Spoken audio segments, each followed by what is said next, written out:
This is CBS News New York.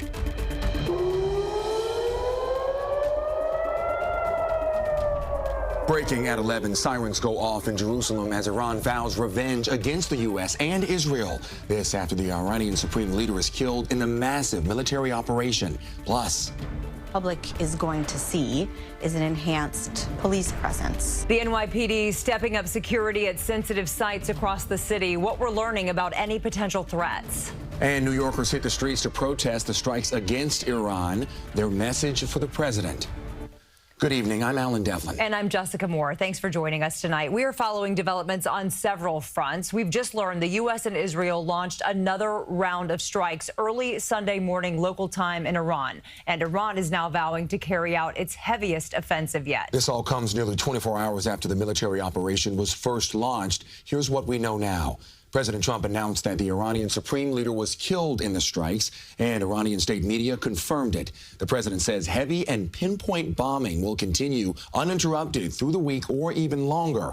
Meanwhile, Iran's Revolutionary Guard is warning a severe, decisive punishment. We have team coverage at 11, including how local Iranians are reacting to the military operation. Let's begin with Dick Brennan here in studio with the very latest. Dick? Alan and Jessica, we can tell you the Ayatollah Khomeini was the longest reigning dictator in the world, 37 years. Tonight, Iran confirmed the death of its supreme leader. And while it's already started counterattacks, tonight vows its heaviest offensive yet in retaliation.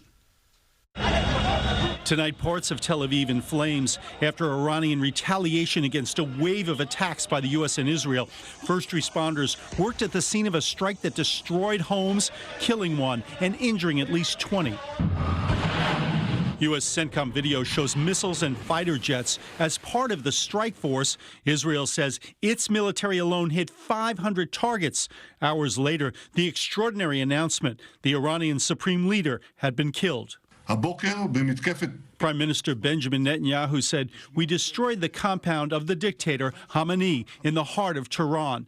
President Trump is vowing to continue the fight as long as necessary. We are going to destroy their missiles and raise their missile industry to the ground. In a phone interview with CBS News tonight, Trump said he believes a diplomatic solution with Iran remains possible, saying it was much easier now than it was a day ago, obviously, because they are getting beat up badly. Iran's counterattacks landed across the region. There were explosions near the headquarters of the U.S. Navy's 5th Fleet in Bahrain. Iranian drones slammed into residential high-rises in Bahrain's capital, setting apartments on fire. Iran also hit upscale tourist neighborhoods in the United Arab Emirates and struck Dubai Airport, a major travel hub. In Doha, Qatar, residents in the capital ran in terror as part of a missile dropped from the sky before exploding on a street filled with people. Iran says it too suffered casualties. Dozens of people were killed at a girls' school, among at least 200 reportedly killed so far from the airstrikes. And tonight, the Iranian Revolutionary Guard says a severe, decisive, and regret-inducing punishment is coming over Khamenei's killing. The question for the region now: what happens next? Right now, the regime is fragmented. It's probably incoherent. So we'll see what kind of other capabilities that they can generate. But maybe some terrorist attacks, maybe actions in the Straits of Hormuz. It's not going to be over until there's a change in the nature of that government. Now, President Trump said tonight he thought Iran's retaliatory strikes were what he called less than what we expected. As for calls by members of the U.S. Congress to be consulted, Trump said he always wants to work with Congress. Alan and Jessica. As for the president's response about the retaliatory strikes, this new day is just getting started there. Right, and here, more strikes again. Right. Thank you, Dick. All right, thanks, Dick. Cities across the country are stepping up security in light of the attacks, including right here in New York. The NYPD on alert for retaliation. They say they're increasing patrols at religious and cultural sites across the city. Naveen Dhaliwal live outside Temple Emmanuel on the Upper East Side. Naveen? Yeah, Jess, this is out of an abundance of caution, and the NYPD says that officers are stationed at sensitive locations throughout the 5 boroughs. NYPD boosting security around houses of worship and diplomatic safe institutions as the attack on Iran prompted a heightened alert on Saturday. This is definitely an escalation. It's beyond what we saw in June. In an interview with CBS News, NYPD Commissioner of Intelligence and Counterterrorism Rebecca Weiner says the NYPD and other law enforcement partners have been preparing for U.S.-Iran escalations. What the public is going to see is an enhanced police presence around cultural, religious, diplomatic sites, critical infrastructure, transportation hubs. Weiner emphasized that whatever conflict escalates in the Middle East, the threat environment can shift quickly, even thousands of miles away. New Yorkers are concerned about the airstrikes. I'm instinctively worried whenever, the United States, our country starts bombing people, but sometimes it works fine and sometimes it doesn't. I'm horrified. There's no grounds for it. That is the Anti-Defamation League, an anti-Semitism organization, says the Jewish community is cautiously optimistic on the possible long-term outcome. They see this as a regime that is responsible for October 7th, as well as many, many other attacks against the state of Israel, that possibly this regime is, its regime's leadership is has been decapitated. All of that is perhaps good news for the Jewish community. Now, city officials say there's no specific credible threat to New York, but as tensions unfold overseas, they say that the NYPD says that they are alert and they're ready. We're live on the Upper East Side. Naveen Dhaliwal, CBS News, New York. All right, Naveen, thank you so much. And staying on security concerns right here in New York, Mayor Mamdani says he's in contact with the police commissioner and emergency management officials, and they're taking proactive steps to keep New Yorkers safe. The mayor also condemning the strikes on Iran and reassuring Iranians in New York that they are safe here. Military strikes by the United States and Israel mark a catastrophic escalation in an illegal act of war, of aggression. Bombing cities, killing civilians, opening up a new theater of war. Americans do not want this. Americans do not want another war in pursuit of regime change. I want to speak directly to Iranian New Yorkers. You are a part of the fabric of this city. You are our students, our artists, our small business owners, our neighbors, our community leaders. You will be safe here. Anti-war protests broke out all across the country today, many voicing concerns about the U.S. getting involved in yet another armed conflict in the Middle East. Our Andrew Ramos was in Times Square for a rally that drew hundreds of people. Demonstrators from all walks of life converged on Times Square Saturday afternoon. Their message, one of defiance against a war no one wants. The scene unfolding in the heart of Midtown just hours after the U.S. and Israel launched a military operation against Iran. Emotions ran the gamut. I want real help for the Iranians, not bombs. It's one appalling thing after another, but now a war without consulting Congress. Demonstrators collectively pushed back against the military action, urging local leaders to take a stand, many of them questioning the Trump administration's strategy that is calling for a regime change in Iran.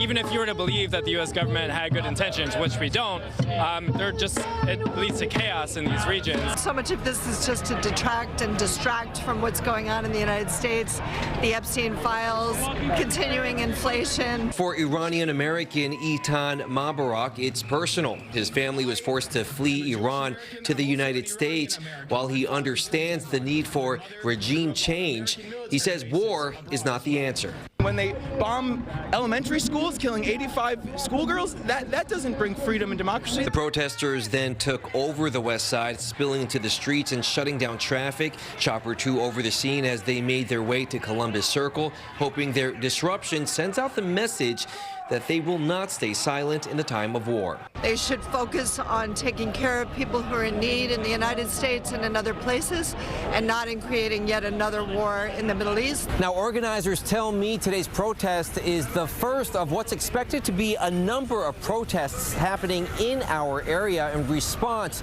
to this military strike in Iran. Reporting in Columbus Circle tonight, Andrew Ramos, CBS News, New York. Of course, what comes next for the country of Iran is the biggest question right now, and that uncertain future is sending shockwaves around the world, including right here in New York. We know many of our viewers have family in Iran tonight. They're sharing their concerns and hope with Mahsa Saeidi. Mahsa, it must be hard to interpret someone experiencing both fear and joy seemingly at the same time as so many Iranians are feeling today. Alan, Jessica, that is exactly the mood. What a day it has been. It started with Iranians running for cover. Now, at least for this moment, we are watching celebrations in the streets. Tonight in Tehran, fireworks in the sky. In Berlin, exiled Iranians hit the streets dancing. Sitting in her car in New York, Yas Alizadeh felt joy too.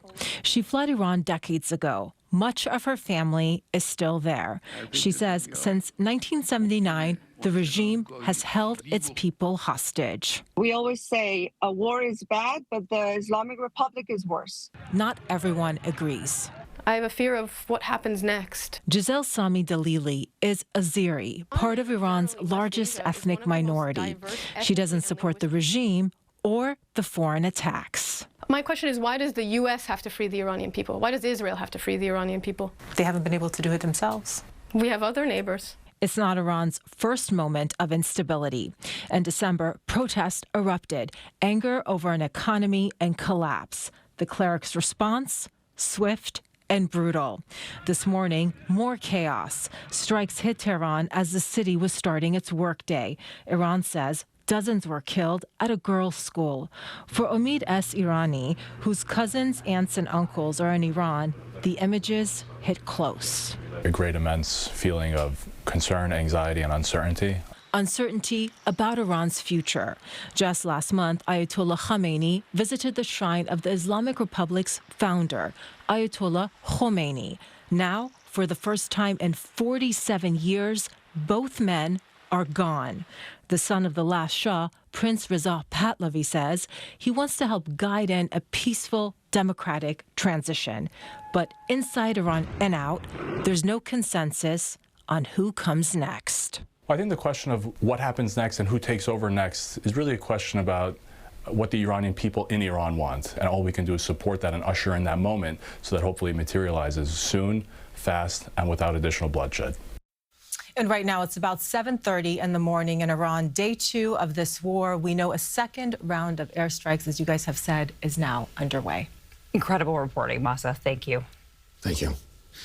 And many Jewish Israelis heard about the strikes through word of mouth since electricity is forbidden during the Sabbath. Earlier today, I spoke with Daniel and Hani Heyman about how their community reacted to news of the strikes and what comes next. What are you hearing from friends and neighbors? Are people making evacuation plans, or are they planning to stay in place there in Israel? I haven't heard anybody in our neighborhood planning to evacuate.